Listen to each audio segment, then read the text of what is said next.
예, 오늘까지 과제 제출하기로 돼 있죠.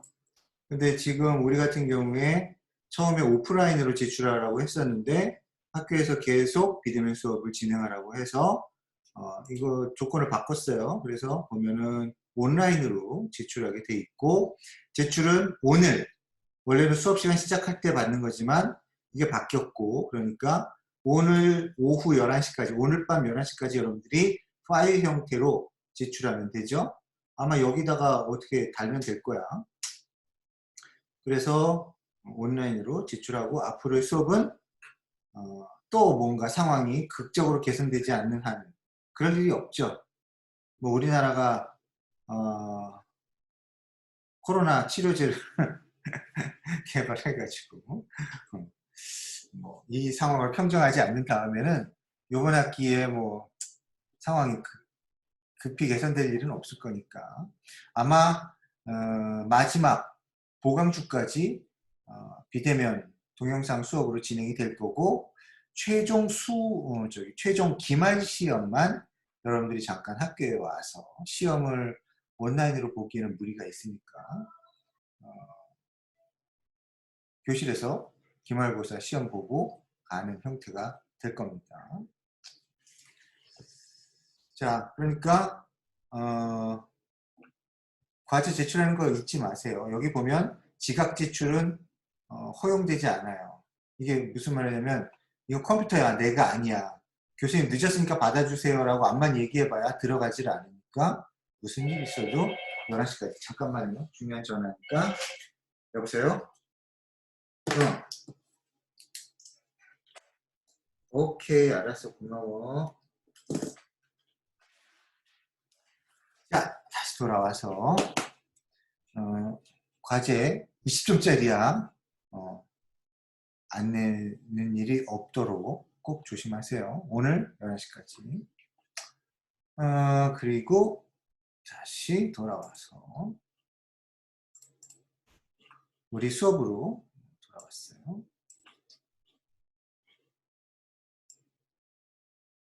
자,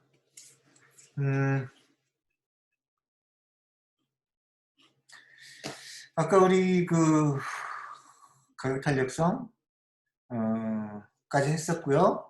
그다음에 제품에 대한 충성도 만족도 얼마나 있느냐.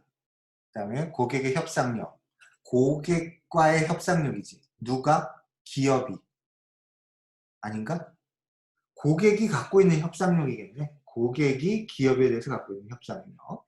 그다음에 수요의 순환성, 계절성. 이거 뭐냐면 수요가 일정하냐, 아니면 생겼다가 없어졌다가 다시 생겼다, 순환되는 거. 계절적인 순환이 있느냐는 거죠.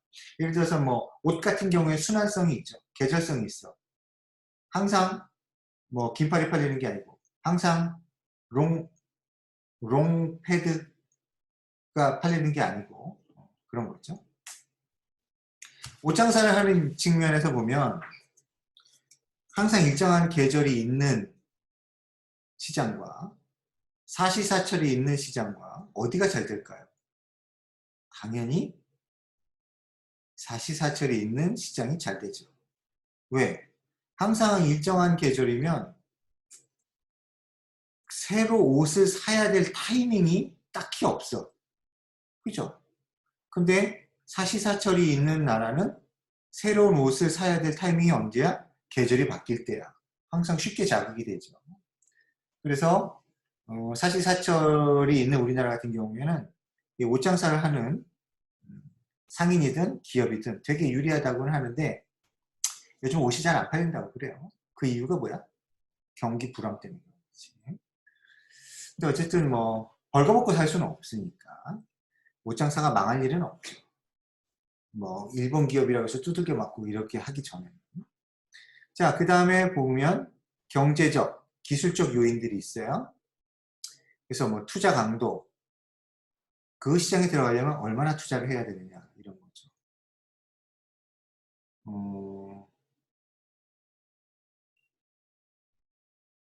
그런데 삼성의 반도체가 세계적인 시장 점유율을 갖고 있고 아주 선도하는 품목이라는 거 다 알고 있잖아요. 삼척동자도 알겠죠. 우리나라에. 사람들이라면. 근데 삼성이 반도체 시장을 주도한다고 하지만 모든 반도체를 주도하는 건 아니야. 내가 여러분들한테 그 파운드리 얘기했었나? 삼성이 파운드리 시장에 들어간 거? 기억나는 사람 대답해줘요.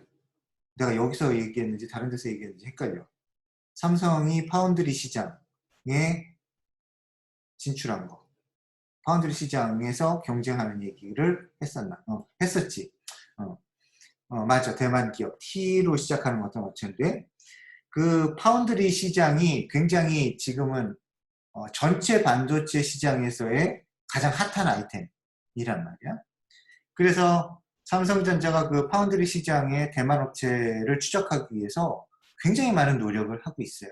근데 파운드리 시장에서 가장 중요한 게 뭐냐면 얼마나 미세한 그 공정으로 반도체를 만들 수 있느냐.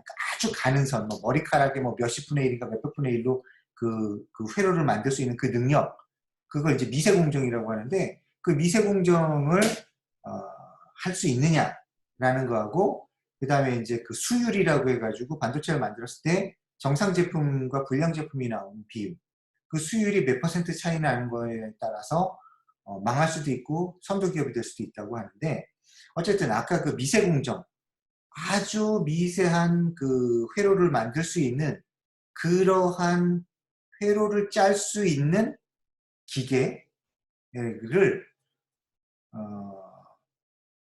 대만도 못 만들고 우리나라도 못 만들어요. 그거를 정확하게 기억이 안 나는데 북유럽 국가 어딘가에서 만들어주는 걸로 기억이 나. 근데 그 기업에서 그 아주 미세 공정으로 반도체를 만드는 그 기계지, 기계.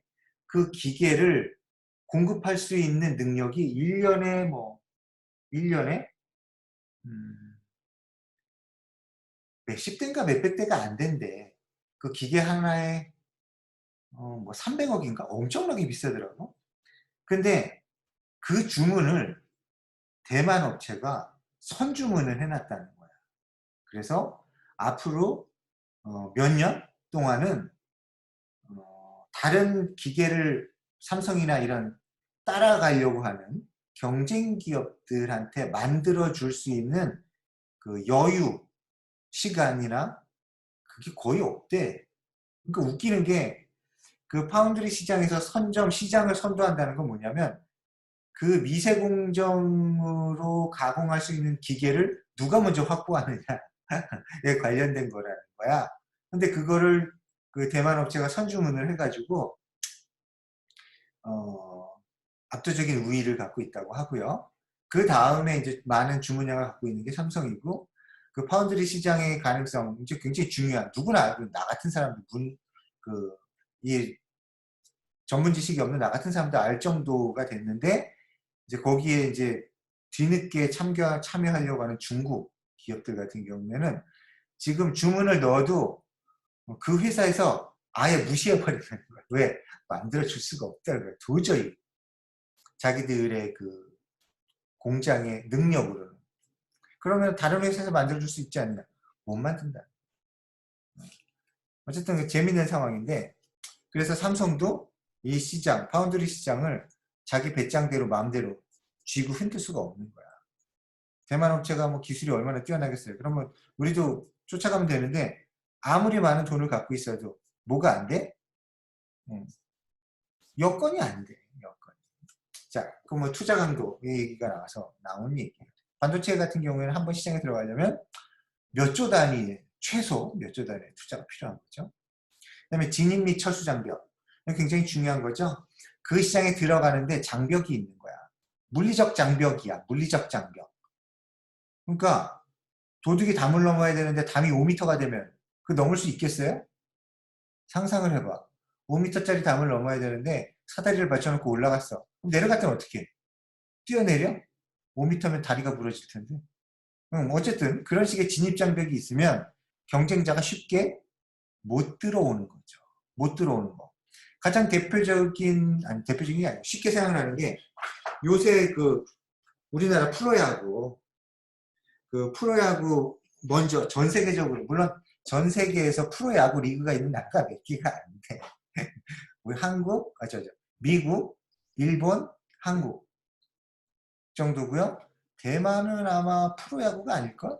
아마추어 실업야구일걸? 어쨌든 요새 뭐 아주 반짝 우리가 코로나를 일찍 좀 빠져나가고 있으니까 먼저 프로야구 시범 경기를 한 게 이제 전 세계 프로야구 팬들의 그 조바심을 달래주기 위해서 전 세계에 ESPN인가에서 중계를 해줬다고 그랬죠. 그래서 이제 뭐 잠깐 화제가 되고 그랬었는데 우리나라 프로야구 같은 경우에 지금 구단이 10개인가로 알고 있어요. 나는 뭐 프로 스포츠도 싫어해.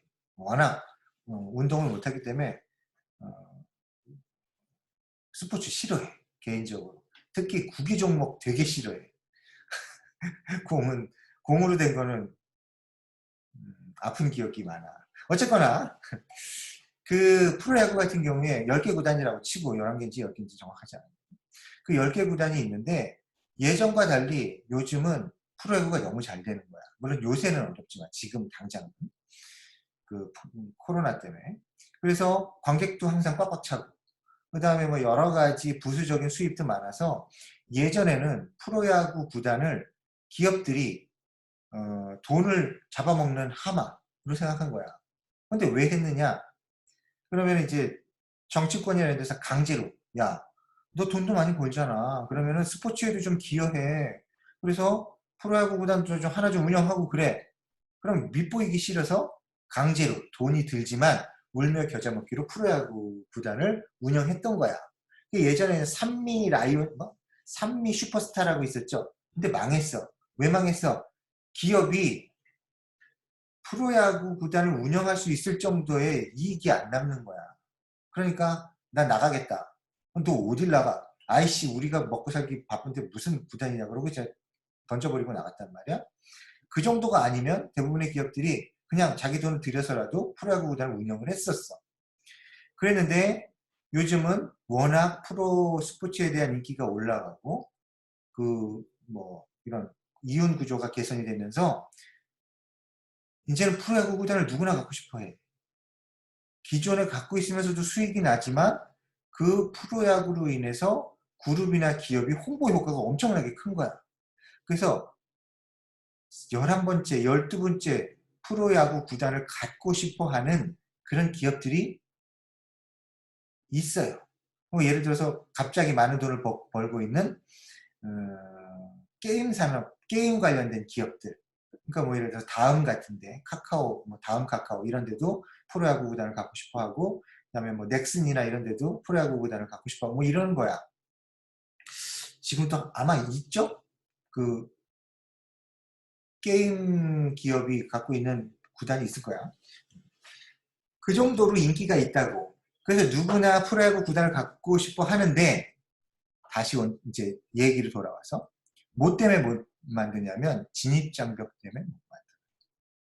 어떤 진입장벽이 있냐면 예전에 어려울 때 프로야구 구단을 억지로 끌고 온 기존의 그 회사들이 그리고 그 이제 프로야구 구단들이 이것들 봐라. 우리가 그렇게 힘들어할 때는 쳐다도 안 보고 도와주지 않더니 이제 상황이 좋아지니까 여기다 숟가락을 얹으려고 그래? 그래서 숟가락 금지를 만든 거야.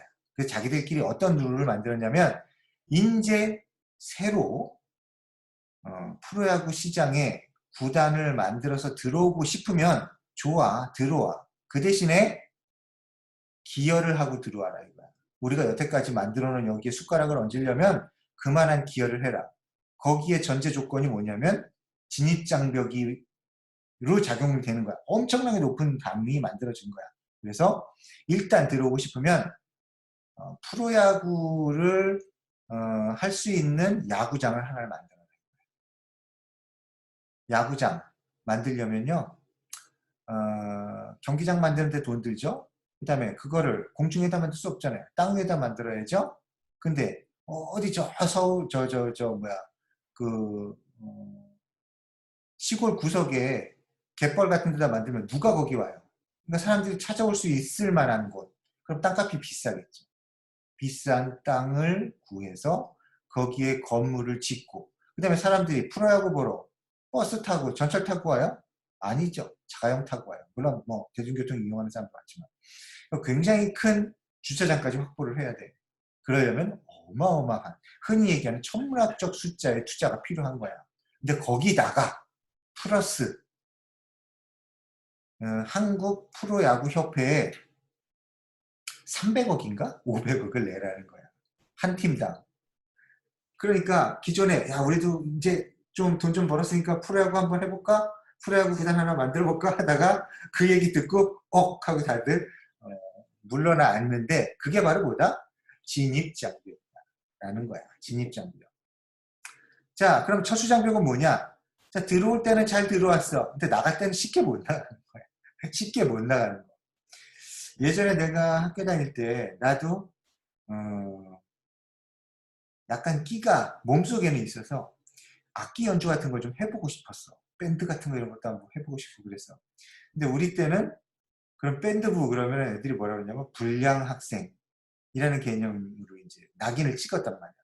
그러니까 쉽게 들어가지도 못하는데 거기서 무슨 얘기를 하냐면 들어갔다가 이건 아니네. 뭐 애들 맨날 무슨 뭐 탈선이나 하는 것 같고 뭐 제대로 연습도 안 하고 그러는 것 같아서 나 나갈래요.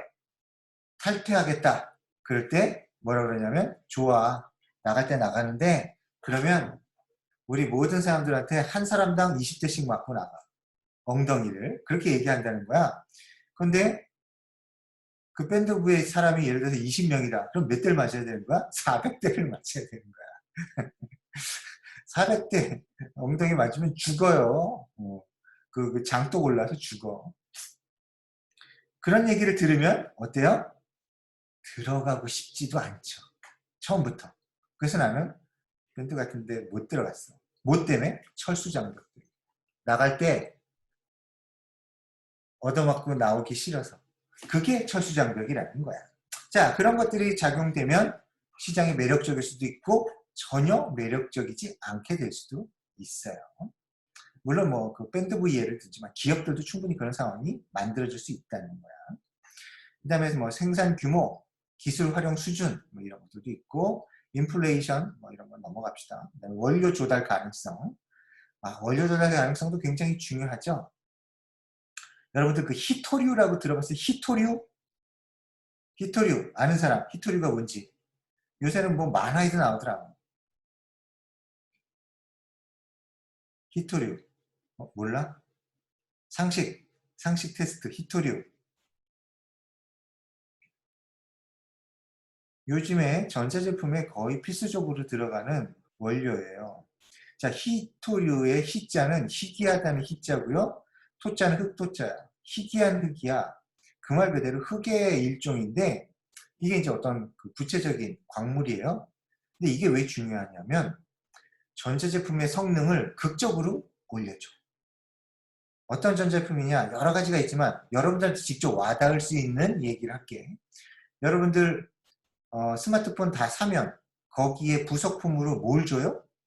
스마트폰 사면 부속품으로 뭐가 딸려와? 커버 비닐? 보호 비닐? 그런 거 말고 충전기 또 배터리 또 이어폰 그렇지 이어폰이야 이어폰. 자 이어폰이 꼭 따라와요.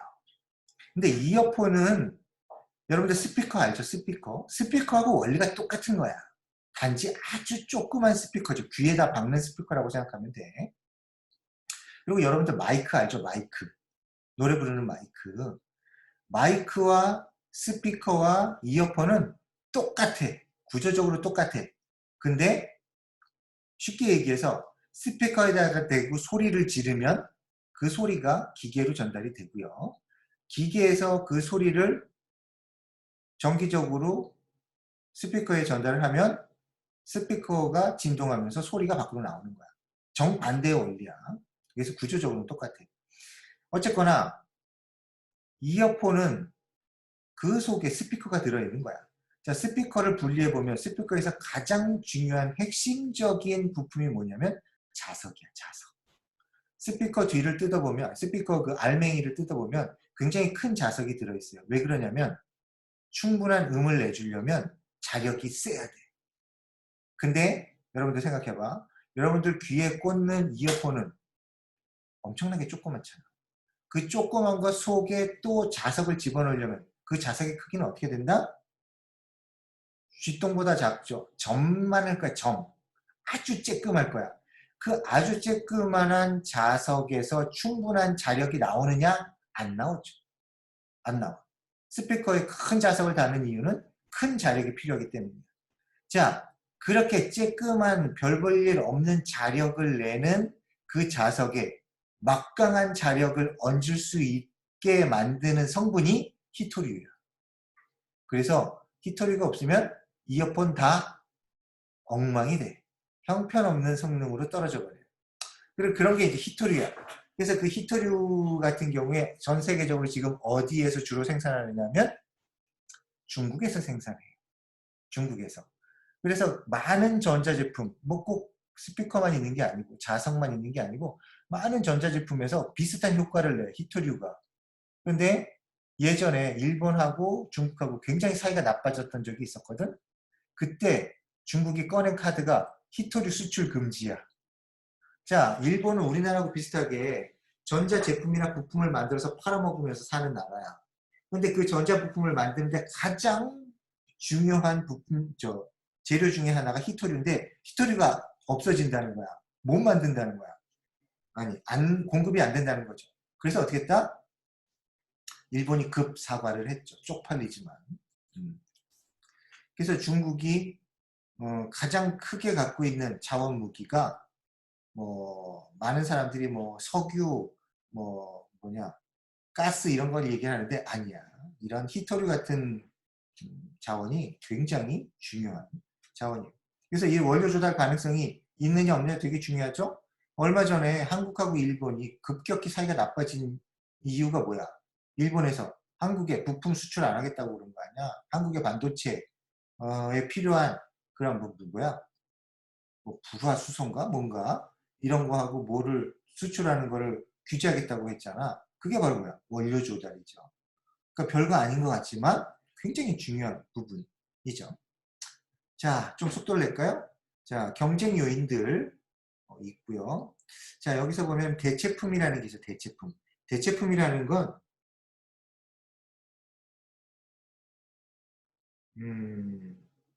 이런 거야. 여러분들 식사하고 식사가 다 끝났어. 근데 뭔가 허전해. 뭔가 뭘 마무리하고 싶어. 그 마무리하는 걸 우리는 뭐라고 그러죠? 식사 끝에 마무리로 먹는 거? 뭐예요? 여러분들 그런 거 안 먹어? 후식, 그렇죠. 디저트예요, 디저트. 일단 디저트에는 어떤 게 있어요? 자, 쉽게 네, 마카롱, 케이크, 그 다음에 커피, 또 빙수, 네, 홍차, 사탕, 뭐 등등등 엄청 많아요. 그럼 한번 생각해 봅시다. 커피와 마카롱은 대체품이죠. 적어도 어디에서 대체품이야? 디저트 시장에서 대체품이야. 이 대체품이라는 건 그러니까 직접적으로는 경쟁 관계가 아닌 것 같지만 실제로 소비자한테 같은 효용이나 편익을 주는 거 이런 것들을 대체품이라고 그래요. 예전에 마카롱이 없을 때 사람들이 디저트로 마카롱 같은 거 생각도 못했었지. 근데 그런 게 시장에 나오면서 강력한 누구의 케이크 같은 거에 강력한 경쟁자가 돼버리는 거야. 그러니까 우리가 어떤 산업이나 시장에서 활동을 할 때 눈에 보이는 적은 뭐야? 경쟁자야. 근데 눈에 안 보이는 적 어느 순간에 나타나서 우리한테 결정적인 타격을 줄 수 있는 놈들이 어떤 놈들이다? 대체품들이다. 이게 문제인 거야. 대체품들이. 예전에는 외국 여행이나 외국에 가려면 다 배를 타고 갔어요. 예전에 내가 어디냐 벨기에를 갔었던 적이 있는데 벨기에 가가지고 그 뭐지? 그 우리나라 그분들 이름이 갑자기 생각이 안 나는데 그 저기 뭐야, 벨기에 헤이그에 가서 우리나라를 일본이 강점한 거에 대해서 항의하러 갔다가 무슨 뭐 국제회의인가 거기에서 문안에도 못 들어가고 통곡하고 어떤 사람은 뭐 병에 걸려서 죽고 뭐 그런 데가 있었죠. 그 사람들이 묵었던 숙소 거기를 가봤었어요. 근데 뭐 사실 뭐 거기에 진열되어 있는 뭐 그런 것들이 뭐 별로 없지만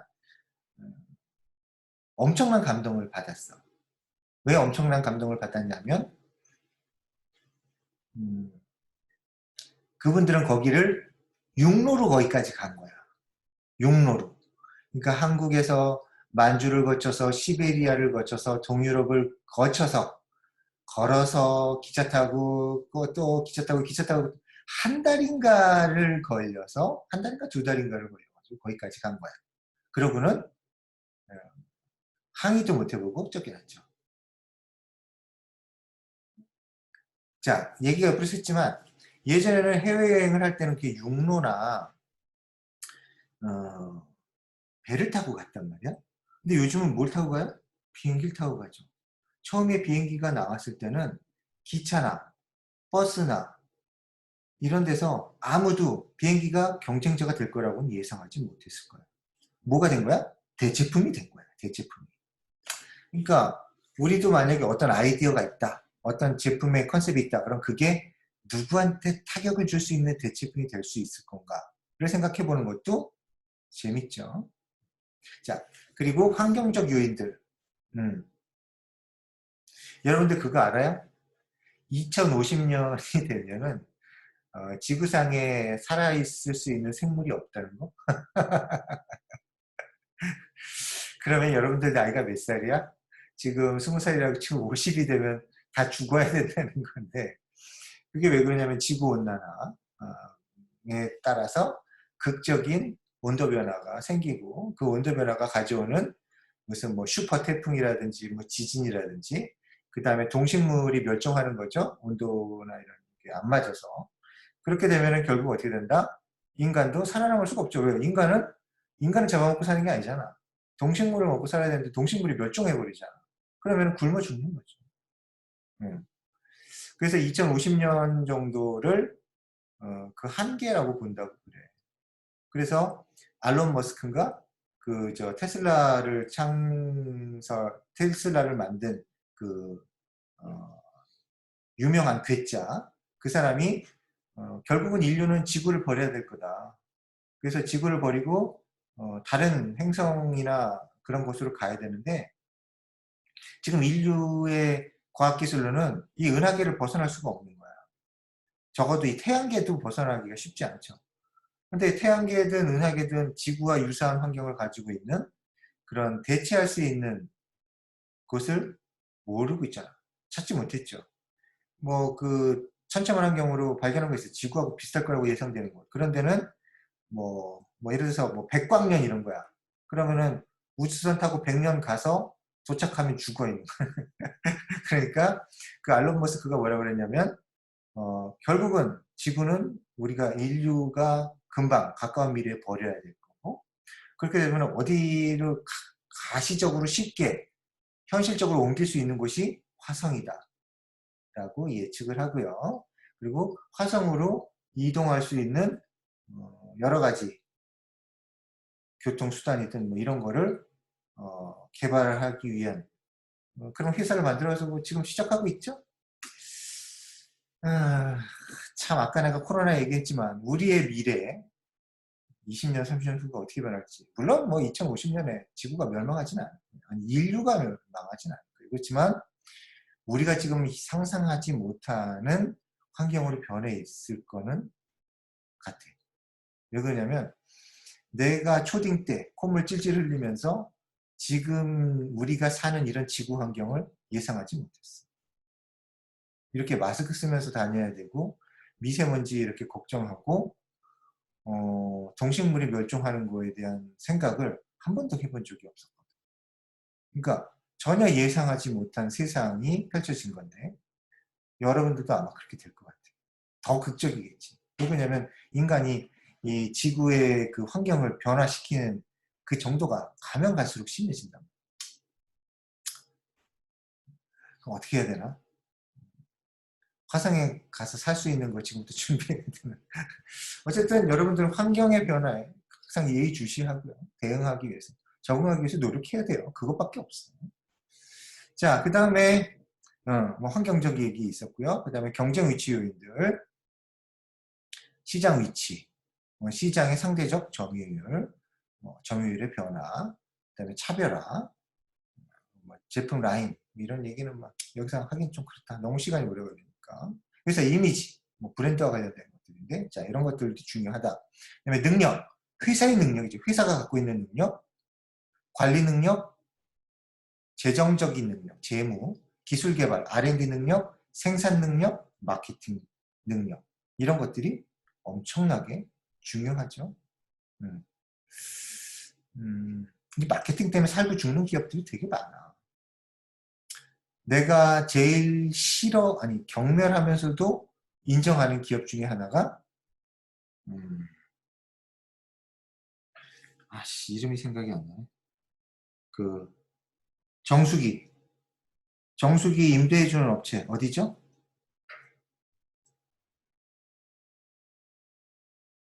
요새는 저기 뭐야, 그 침대도 코웨이, 웅진 코웨이, 웅진이에요. 웅진은 가지고 있는 기술이나 뭐 이런 거 쥐뿔도 없는데, 걔네들이 갖고 있는 게 뭐냐면, 웅진은 원래 웅진 선생님, 그래서 그 학습지로 일어난 기업이야. 학습지로 일어났으면 뭐 공부를 잘하고 이게 아니고, 가가호호 방문해서 학부모를 설득해가지고 아이들 학습지를 하게 만드는 거야. 근데 설득을 어떻게 해? 협박하는 거지. 학부모님, 어머니, 얘 공부 안 시키면은 얘 공부 못하게 돼요. 나중에 얘가 뭐가 되겠어요. 그러니까 얘를 위해서 한 달에 2만 원이라도 투자 못 하시겠어요? 그러면 당신은 진짜 나쁜 년이야. 이런 식으로 유도하는 거야. 그러니까 결국은 그 협박에 넘어가는 거지. 왜? 양심이 찔리잖아. 그렇게 해가지고 그 가가호호 뚫어갖고 오늘날의 기업을 만든 거. 영업력이라고, 영업력. 거기에서 자기들의 가능성을 본 거야. 그래서 결국은 아까 얘기했던 그런 뭐 정수기 이런 것들도 어떻게 해? 영업력으로 가가호호 방문해서 뚫어서 정수기 설치하고, 그 다음에 한번 팔고 그냥 나오기가 너무 아쉬우니까 그걸 관리해 준다고 또 관리 뭐 케어 시스템 만들어 갖고 또 돈 받아 먹고, 완전히 마케팅으로 시작해서 마케팅으로 끝나는 기업. 실체가 별로 없어. 정수기 만드는데 기술이 필요하다? 기술 필요 없어요. 기술 필요 없어. 기존에 시장에 나와 있는 부품 이런 거 조립만 하면은 누구나 할 수 있어. 어느 정도의 상식을 갖고 있는 엔지니어라면 누구나 만들 수 있을 정도의 제품. 그 다음에 뭐 침대 매트리스도 그래. 지들이 만들어? 웃기지 말라. 다 주문 생산 받아가지고서 만드는, 공급하는. 그 다음에 뭐 공기청정기. 중소기업도 만들어요. 얘네들은, 웅지는 자기들 브랜드를 갖고 있잖아. 막강한 브랜드. 소비자를 설득할 수 있는, 그걸 갖고 먹고 사는 거야. 그래서 싫어해. 왜? 실체가 없고 기술이 없거든. 그렇지만 잘 나가고 성공하잖아. 마케팅의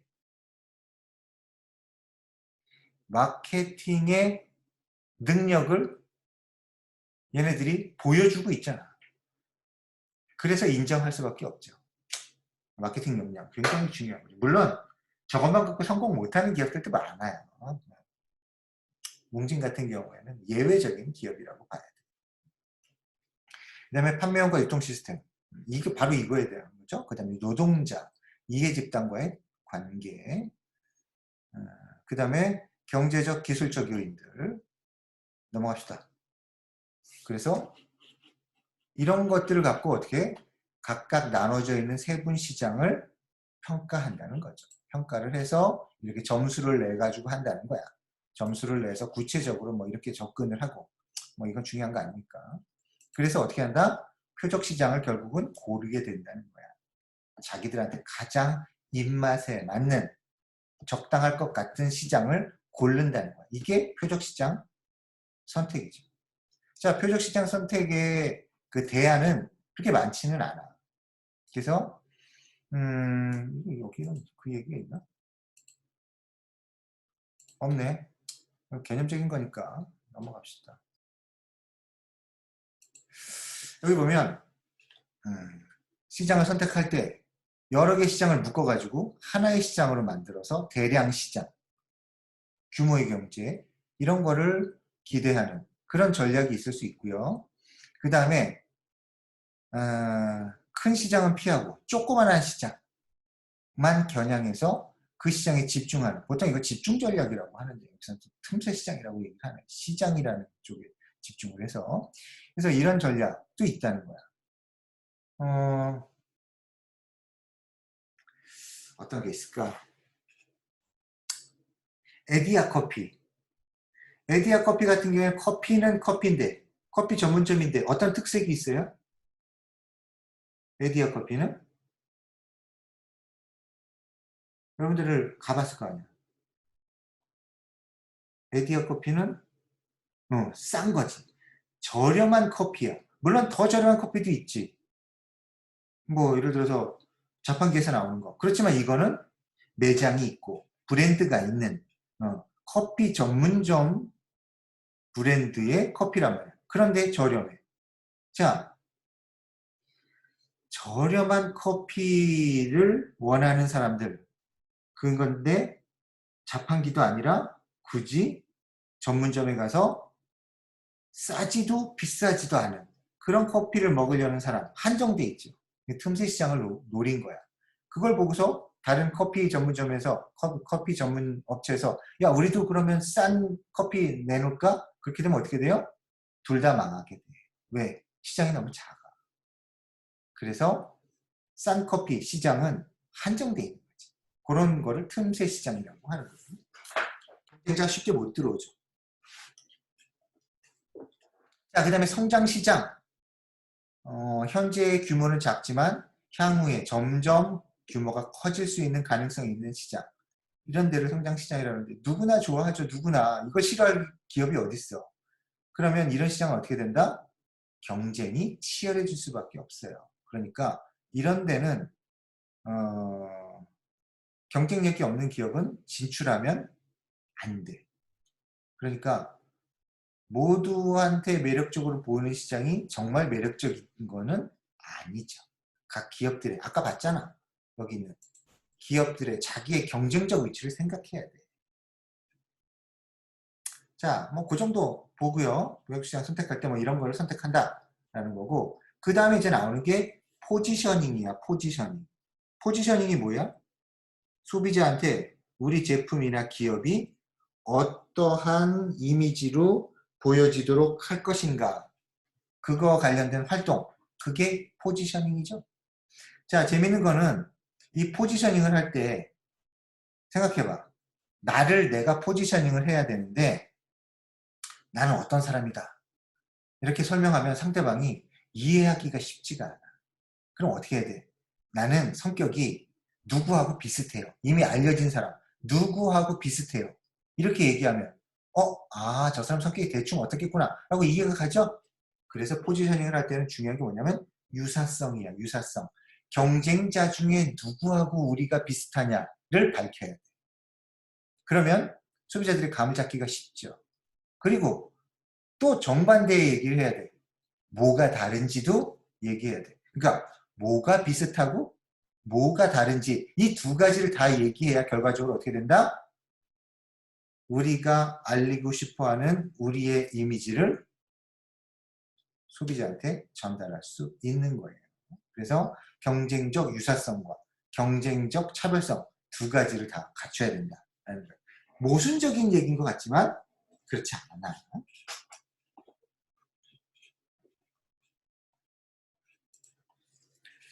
자, 그 다음에 이건 이제 일반적인 얘기지만 포지셔닝을 할 때 어떤 측면을 갖고서 포지셔닝을 할 거냐라는 거예요. 어떤 측면의 기대성.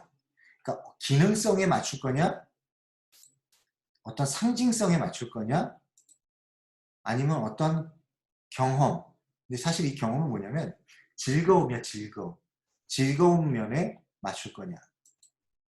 요런 세 가지 중에서 하나 혹은 두 가지 이렇게 섞어서 자기들의 포지셔닝을 만들어 간다라고 보통 얘기를 해요. 가장 우리가 쉽게 이해할 수 있는 건 기능성이죠. 기능성. 여기 보면은 볼보 나오잖아. 볼보. 볼보는 어떻다? 튼튼하다. 뭐야? 기능이죠. 기능. 볼보는 튼튼하다. 한번 볼까요?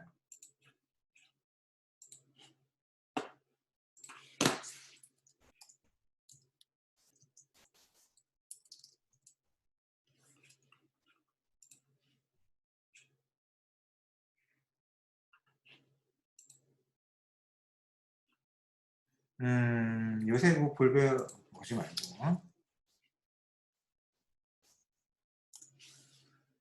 70년대 볼보 광고를 봅시다. 70년대. 자, 이게 볼보 광고야.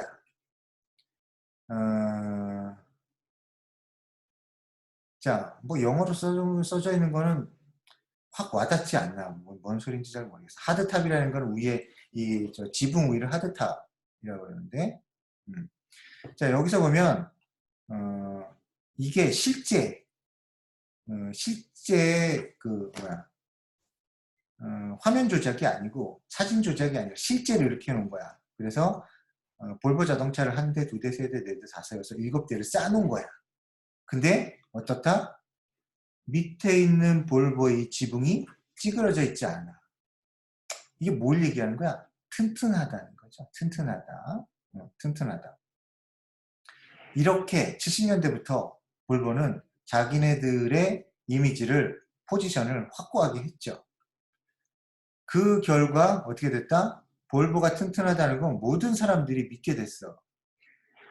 근데 문제는 그게 볼보의 발목을 잡게 됐어요. 그게 무슨 말이냐면 볼보는 튼튼하다는 거에 너무 집착을 해가지고 변화를 타지 못했어. 자 봐라. 레고로 만든 볼보 자동차 모양이야. 어떻게 생겼어? 튼튼하게 생겼죠. 이 튼튼한 모양을 고수한 거야. 그러다 보니까 디자인을 중시하는 소비자의 입맛에 안 맞아. 볼보는 튼튼해서 매력적이지만 너무 못생긴 거야. 근데 그 못생긴 거를 탈출하지 못한 거야. 왜? 튼튼해 보이는 그 이미지를 벗어날 수가 없어서. 그 직각의 그 각진 모양을 벗어날 수 없었던 거야. 그러다가 어떻게 됐다? 망했다. 볼보가 망하고 결국은 지금 중국의 지리자동차인가에게 인수됐죠? 그러면서 이제 중국에서 뭐라고 그래? 중국 자동차 회사들이 야, 니들 그놈의 모양 좀 바꿔라. 그래가지고서 모양을 바꾼 게 요즘에 이런 모양이 된 거야.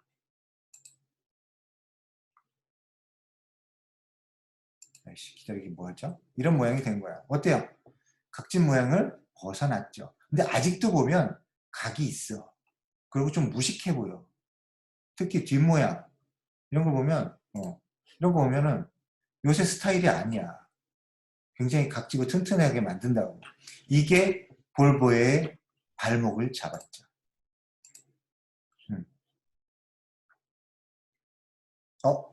나만 혼자 봤구나.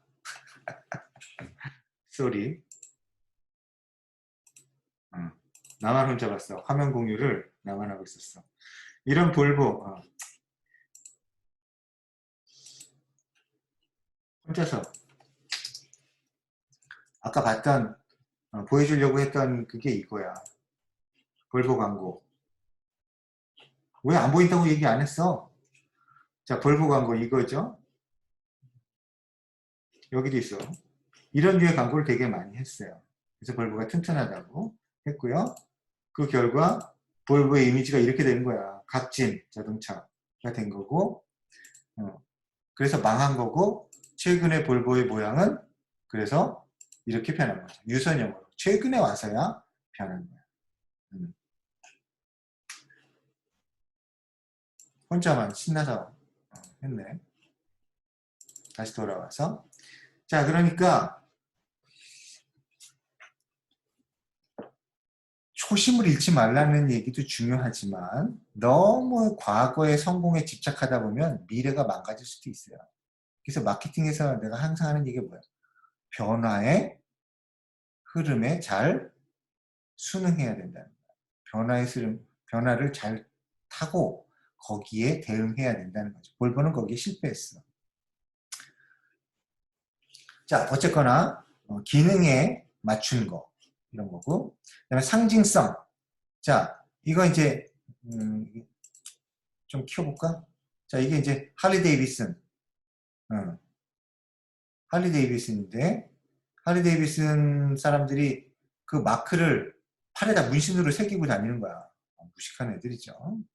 근데 얘네들이 매년 이 할리 데이비슨을 홍보해주기 위해서 미국을 횡단하는 횡단 이벤트를 가져요. 할리 데이비슨이 지원하자고 하지도 않았는데 얘네들이 나서서 이 팬들이 나서서 하는 거야. 그래서 얘네들을 뭐라고 하냐면 HOG라고 호그. 할리 데이비슨 무슨 뭐 O가 정확히 뭔지 모르겠는데 D는 그룹인데 할리 데이비슨의 그런 그 상징성을 나타내주는 그런 애들이죠. 동호인들. 그래서 이런 할리 데이비슨을 갖고 있으면 이 오토바이를 갖고 있으면 이런 무식한 거친 사나이들, 거친 사람들 이런 상징성을 준다고 그러죠. 그래서 많은 새님들, 직장인들이 이런 이미지를 떠올리면서 할리 데이비슨 오토바이를 사서 차고에서 맨날 닦는다고 그러죠. 타지는 못하고. 자, 어쨌든 상징성 되게 중요하죠. 우리가 많은 비싼 제품들을 많은 돈을 주고 사는 것도 뭐 때문에 사요? 상징성 때문에 사는 거예요. 그다음에 마지막은 아니구나. 아씨, 마지막인 줄 알고 시간 끌었는데 아니었구나. 자, 어쨌든 우리 여기까지만 하고 갑시다.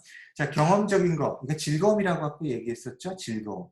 어떤 제품이나 서비스를 소비를 하면서 얻게 되는 즐거움. 그게 그 제품의 위치라는 거예요. 자, 스타벅스 갈 때 커피만 얼른 막 먹고 서둘러서 나오는 사람. 스타벅스에 가든 아니면은 뭐 다른 데에 가든 의미가 없는 거야. 보통 사람들은 어때? 스타벅스에 갈 때 그 스타벅스의 분위기, 그 매장의 느낌 이런 거를 즐기기 위해서 가는 거예요. 즐기기 위해서. 그런 그 즐거움. 그다음에 놀이동산도 마찬가지죠. 그 놀이동산에서 많은 것을 즐기기 위해서 가는 거죠. 그 즐거움을 위해서 그걸 좋아해서 그걸 선택하는 거예요. 상품이나 제품. 자, 그런 식으로 포지셔닝을 한다라는 거고요. 구체적인 포지셔닝 전략 그 과정은 한 3단계 정도 되는데 이건 다음 시간에 시작할 때 다시 하겠습니다. 자, 뭐 여러분들 수고했고요. 마무리하기 전에 여러분들한테 다시 한번 주의하지만 과제 오늘 11시까지 파일 형태로 제출해야 된다. 안 그러면 20점 날라간다. 다시 한번 주지시키고요. 자, 그러면 한 주 있다가 다시 여러분들 봅시다. 수고했어요.